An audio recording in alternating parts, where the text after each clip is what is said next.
Hello, hello, hello. Welcome back, guys. Another day on Intellectual Radio. It is your girl, Brandy J, back in the building, loving the energy in the room. And I'm loving on you guys. And you know, today's show is always brought to you by True Essence. We are a unique spiritual boutique located online. You can follow me on IG. That's Brandy 3Ys J underscore. Click that link in the bio and go to the website. Check out some of the spiritual tools that you may need to ascend. And as always, we are on Intellectual Radio. If you guys want to tap in, you can do so at 708-223-8953. Love to hear from you. And how are you doing, Chicago, worldwide? What's going on? iHeartRadio, loving the energy in the room, loving to be back with you guys, right? So this week, we're going to be talking all about basically embracing higher levels of consciousness and learning how to communicate with our spirit guides. We're first going to start by recapping the last week's show, right?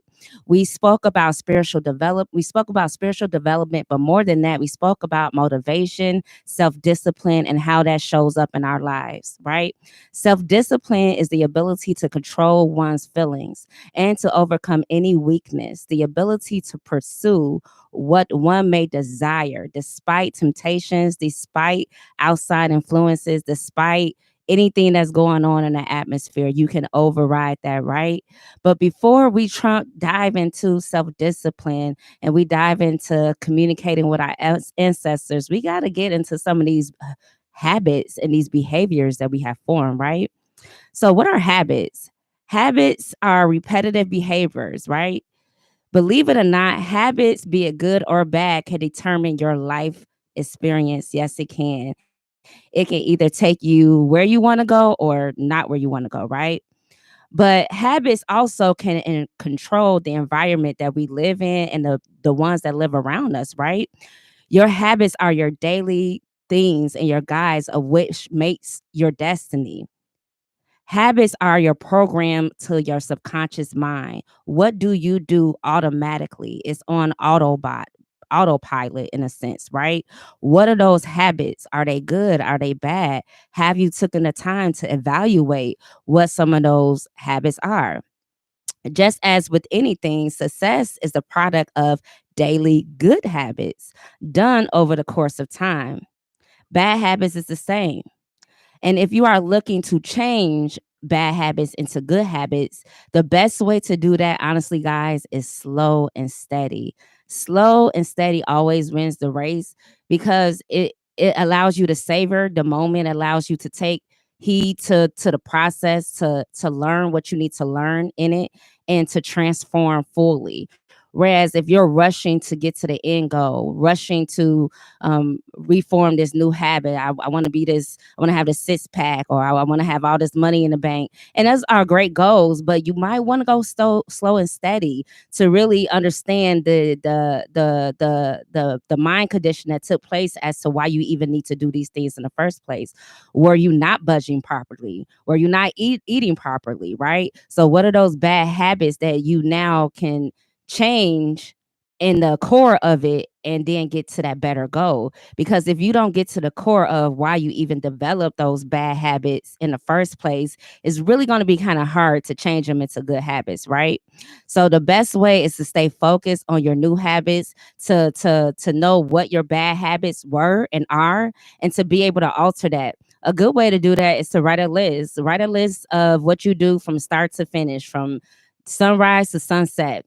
And like verbatimly, I wake up, I brush my teeth, I look at my phone, I go to the gym, I make coffee, I make breakfast, I go to work, whatever have you. And next to each component, write positive, negative, or neutral.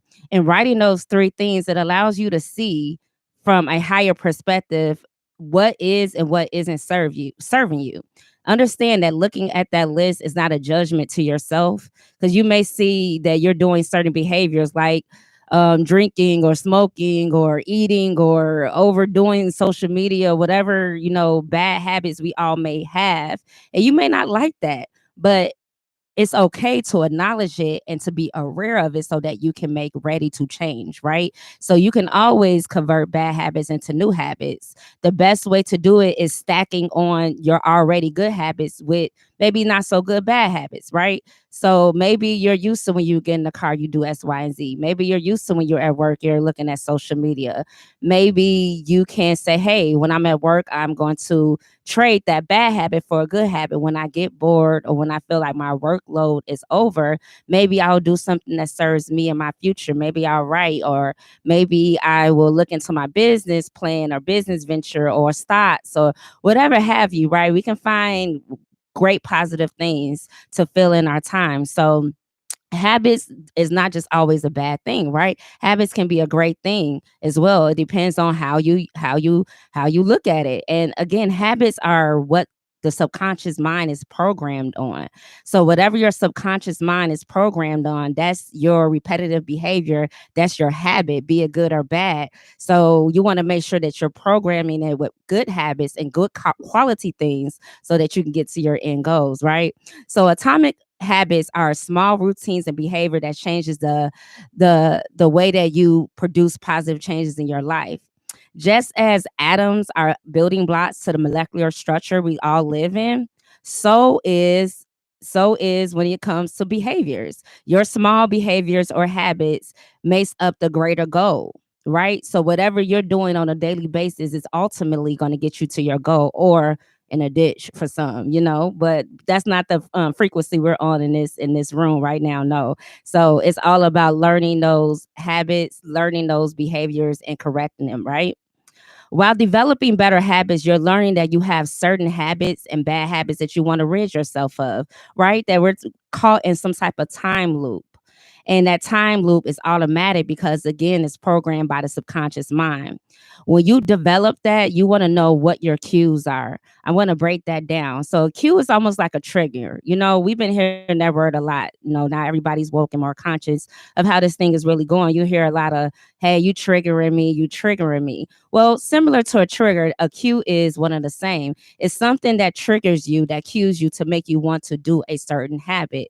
Like, oh, if my spouse is telling me the same story that I heard 100 times, that's my cue to scroll through my phone. Because, yeah, I'll nod my head and slowly engage.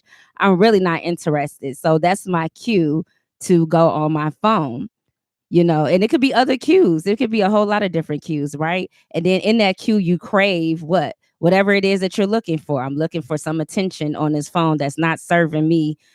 This conversation isn't serving me. So I'm craving for something. Oh, I get a response. What? Because I'm on social media, or because someone sends me a message. And from there, it's just I'm satisfied. And then you're caught in this time loop. Because if you have certain cues, a cue from your husband or your spouse, a cue from work, oh, Becky done bothered me at work. Oh, that's my cue to eat. That's my cue to eat. Or this is my cue to do X, Y, and Z, to cut somebody out, or whatever the case may be. These cues or these triggers are kind of puts us into a false state of reality, and allows us to crave things and habits that we are probably trying to disassociate ourselves from. So understanding these triggers or these cues or these patterns that triggers these responses or these bad habits is very important. Again, cues can be smell, it could be sound, it could be a sight of a person, it could be a location. I know on a Saturday morning, hearing like R&B music, that's my cue to know it's time to clean. Like that's everybody's household for the most part. For the people that I know, that's our cue to know it's time to clean. Like when you smell soul food, that's your cue to know that, man, that reminds me of grandma house, or that reminds me of family or whatnot. So we all have cues or triggers that produces certain type of habitual behaviors or habits, if you will. So being aware of how that programming takes place in the mind allows us to be anchored in the truth of that, right? To me, the first way to basically rid yourself of the loop and the four laws that we can use to help utilize us from bad habits is the law of four. And I'm going to break that down. First, you want to make it obvious, right? Most of our daily habits are automatic. So we program the subconscious mind. So realizing that there may be some blockages there. So making it obvious. If you know that you want to start to work out before you go to work, then maybe you need to change the route. Maybe I need to get a gym closer to the route of me going to work, so I'm more apt to go and work out. Or maybe you notice that you're more prone to wake up and go immediately on your phone in the morning. Maybe you need to take the phone out and put it outside your room so that you can get into your meditation and some of the other things that you're going towards, some of the habits that you want to reframe. So you want to make it obvious to your subconscious mind that you're making an intention to change. And some of that is just like moving stuff around, simply laying your clothes out at night or moving the phone around or whatever, right? So some of those things are essential when it comes to being able to shape shift this thing into the right direction. So the next law is also make it attractive. Make your habits attractive as possible. Loving what you do, loving your desired goals, getting your dopamine levels raised. Dopamine has the effect on the body and how it responds to you and the others. Dopamine is like a hormone booster. It transmits energy to you through the neurological system. So dopamine, you can get that spike from sugar, you can get that spike from working out, you can get that spike from loving on somebody. Like dopamine is super dope, guys. And learning how to incorporate dopamine into your habits is great for you to be able to create better habits in your life. So yes, the second law is to make it attractive. Make it to where you enjoy whatever it is that your new habit is. I enjoy going to work out. Find something in the gym that you enjoy, whether you like going to see the specific person, or hey, I like the shades, or hey, I like this class, or I like the energy of this. Make it attractive, because 9 times out of 10, if you make it attractive to you, you're more likely to stay with it. Yes, you definitely are.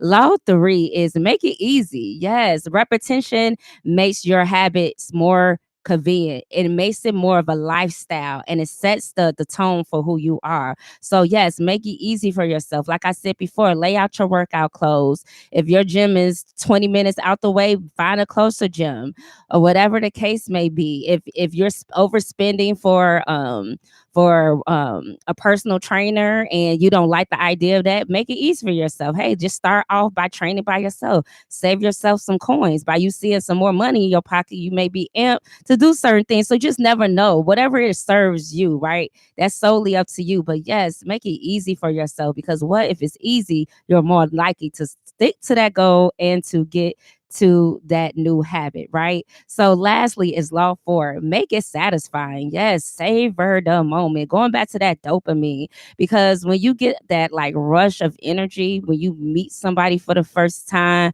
or when you taste that nice drink, shake, or whatever it is, in my case, a dopamine rush is like a glazed donut. Anybody who know me know I love my donuts, know I love my sweets. So whatever it is, that dopamine rush, but try to see if you can incorporate it with that new habit of yours, right? So what it is that this new habit that you like to do, and make it to where it's satisfying to you, and also journal through that. Yes, journaling is everything. Scribing is everything. Also create a to-do list. Create a to-do list and time yourself, and take a moment to stop and smell the flowers. That's the last law, right? Making it satisfying, really savoring the moments, savoring the small changes. Again, sometimes we all focus on just the end goal. We tend not to focus on the journey that led to that end goal.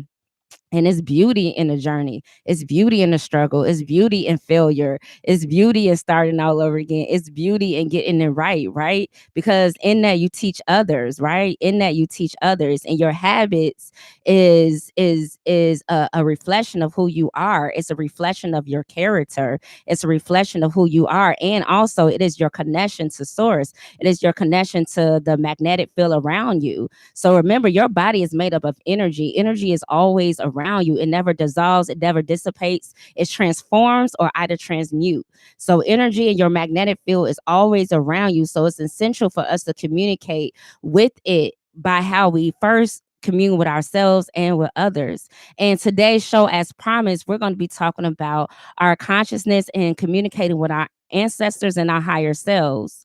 So let's talk about first the aura. Aura is the energy, essentially like a bubble that's wrapped around your body. It's about 3 to 5 feet outside of your body, and it's the layer that is connected to the earth. And it has all your genetic code within it. Similar to the chakras, it has 7 layers, right? Let's get into these layers. But first, before we tap into that, I want you the guys to know that simple tools like we always touched on in these shows, like breath work and meditation and yoga and sun gazing, all these things can help increase your aura, which is your energetic field, which is your magnetism. And the stronger your magnetism is, the better you are to be able to attract the things to you that you desire, right? So the bigger the energy, the bigger the thought, the bigger the mindset, the more you are more likely to bring those things to you. So all those things are great. And understand that you can also lower your auric field by doing certain things like being not listening to good frequency music, not eating healthy, being around low vibrational people, or keeping yourself in a depressed state for a prolonged time. I think I mentioned this before, is I feel like we all at some point in this life have experienced some level of depression. And if as long as you're living, you're going to experience some levels of it. To the extent is based off of your energetic field. But in that, it's like, okay, how prolonged is this? Nothing should be prolonged. Just like the seasons, this weather is changing, right? We just had daylight savings or whatnot, right? So just like the weather is changing and time is changing and the seasons is changing, so are you. So are you. There's no set way. So you want to always make sure you're changing yourself and you're getting in alignment with who you are. But first, let's get back into this or this energetic field, understanding its layers. So we're going to quickly go over it. I'm not going to school you guys to death, but it's important to know its correlation first to the chakras and just to know how your aura is showing up. They have even certain cameras where they can take a photo of you and they can tell you your aura, your energetic field. Yes, they can. It's some that you can either like go downtown and they will actually do it for you. And basically, this special camera, it shows like the light, the colors that's around you. Some people have a lot of purple, some have yellow. I have walked past people and seen their aura, their energetic field. I have seen light. I didn't know what it was at that time, but now I'm aware of it. So your energetic field, the colors that are associated with it speaks volumes. So let's start right by jumping into the first level of layer, right? The first layer is your etheric layer, which wraps all around the skin. It correlates to your physical body and experiences, your health and your wellness. It is made of a vibrant blue and it wraps all around and is the most dense because it's the closest to your soul's energy. And this one is related to the root chakra. So although the color is blue, it's still related to the root chakra. All right. So we got the correlation, right? Your second layer is your emotional layer. This is 2 to 4 inches away from your physical body, and its correlation is emotional energy and how we feel about our life experiences and our past life experiences, hence karma. Yes. So that is also related to your sacral chakra. Yes. Moving right along into your third layer, your third layer of your auric field. Yes, of your auric field, your energetic field. Yes, is your mantle layer. It is located 2 to 4 inches outside of the second layer we just spoke about. And its correlations is all about our cells, our physical reality, and also is related to the solar plexus. Yes, that sun energy, that energy, the nerve that you got to do it, the confidence, the solar plexus. When your solar plexus is open, you're energized, you're confident in who you are, you're sure, and you're in your higher self. Yes. The fourth layer is your astral layer. It is the bridge. It is the bridge between physical and non-physical realms. Its correlation is the energy of love. It is also the correlation to the what? Heart chakra. You see that? Because the heart chakra is the bridge, right? In order to get to higher levels of consciousness, you have to rise it to the solar plexus, get to the heart, and the heart is the bridge, right? The heart is the bridge to get you into the spirit, right? So understanding these connections and this layer is all around us, tapping right back into your fifth layer. Your fifth layer in your auric field is your etheric template. Yes, it resides in the fifth dimension. So this you can't even see as far as a color per se. It resides in the fifth dimension. And as we all should know now, by tapping into this show, we are in a 3D dimension. We are maybe in a fourth dimension now, and we are heading towards a fifth dimension. You guys would definitely know when we in it. So we are not quite 3D no more. We are actually four-dimensional beings, and this thing is going to be going into the fifth dimensions and beyond, because we again understand that there's so many levels and layers to this. So we don't want to get too much into that, but let's tap into that fifth layer, right? The etheric temple, which again resides in the fifth dimension. It correlates to health and design. It is our physical tissue. It is our blueprint, which is a spiritual connection to our physical body. It literally looks like the blueprint, similar to the matrix or whatnot, and all the green lights and lights you see. That is the etheric layer. That is your connection. Moving on into the sixth layer, which is your celestial layer. The location again is in your sixth dimension. It correlates to the way we feel, the way we see, and what's happening emotionally around us. This chakra is also connected to your third eye. Yes, our consciousness, our mind, the way we feel, our higher dimensions and stuff like that. Next and lastly is your seventh layer, the casual layer, aka the etheric layer. It is the seventh dimension. It is also the crown chakra. It is also where you get all your information from, directly the source. So all of what I just went over is just your layers of your auric field. Some colors are associated with that. And again, if you wanted to know some places where you can go and get like a Photoshop of your auric field, there's a lot of facilities, and I will be likely to put that on my story in the next day or two. So if you aren't already, follow me on IG. That's Brandy 3Ys J _ I'm actually going to just screenshot and show you some places where you can go and just get your energy read, and just a picture of it, so you can know what's around you, because energy is everything. And just by learning and developing yourself, you can teach others through your energy field. You don't necessarily have to speak as I am to be able to teach others. No, just you simply learning and you having your energy field on fleek. Your energy field on fleek. When someone else comes into your energetic field, they're automatically picking up these genetic codes. These genetic codes is within the atmosphere, because it's in the ethers. So they're learning stuff. They don't even know why they're talking the way they're talking or thinking the way they're thinking. It's because they're within your energy field. So your energy field will not only inspire you, but it also will inspire others. So yes, understanding the energy field is very important, especially when you're talking about opening up the lines of communication. Opening up the lines of communication to speak with our spirit guides and our angels is very important. Learning the distinction between your higher self, learning between your spirit guides, learning between all of those things are very important. When you align with who you are and you trust your intuition and you're paying attention to the signs of the universe, you can receive more downloads. When you operate in your higher self, you can view problems from a better perspective. You can see things in a bigger way. You operate from a place of non-detachment. You know how many people are attached to people, places, and things? To be in your higher self, you're not attached to anyone or anything. You can let go, because you came into this world solely as a sovereign, an entity, one connected with source. So we all will have to part ways with things and people that we love, but learning that and just getting like in tune with that energy, not soaking in it, but getting in tune with it will definitely build up your confidence, right? Seeing things from a better and a positive, optimistic place is a great way of knowing you're in your higher self. That's a great way of knowing you're in your higher self. Also, analyzing your thoughts and your subconscious programming, understanding those habits and those things and those thoughts and those programs are definitely signs that you are operating in your higher self. So all these things are great and important, and learning how your angels communicate with you, learning how your spirit guides communicate with you, learning that your spirit guides can not only help you with minute things like finding your lost objects, traveling, children, household, but money. They can help with your relationships, heart issues, so things of that nature.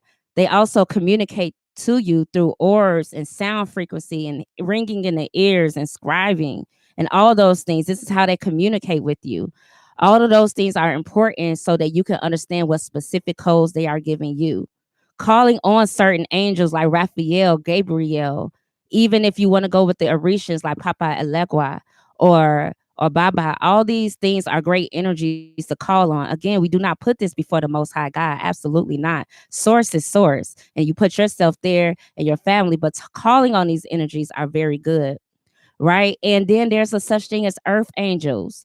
You know, earth angels are those who are here on earth but for a set time. You'll know an earth angel when you see them, because usually they'll come in your life when you least suspect it and when you need it the most. And earth angels, they show up for a distinct time and poof, they're gone. You never see from them again, but it's like that experience of that person, that teacher, that friend, that person you sat to at the bus. It's like that stuck with you. That's our earth angel. And earth angels do come to send you great messages. So knowing the difference between earth angels, your heavenly angels, your higher self, the source, and even your ego, right? We touched last week about the ego, right? Because again, you can't get rid of you. You absolutely need it. So knowing the difference between these things are very important, and learning how these energies communicate with us and learning how to get in tune with our higher self and to develop better habits to get into our greater goal, right? So I am concluding today, guys. I love you guys for staying in tune and watching and just loving on me. Again, we are on Intellectual Radio, Brandy J. And if you haven't already, check me out on IG. That's Brandy 3Ys J _. I love you guys for watching. Until next time, stay love and light, people. Okay.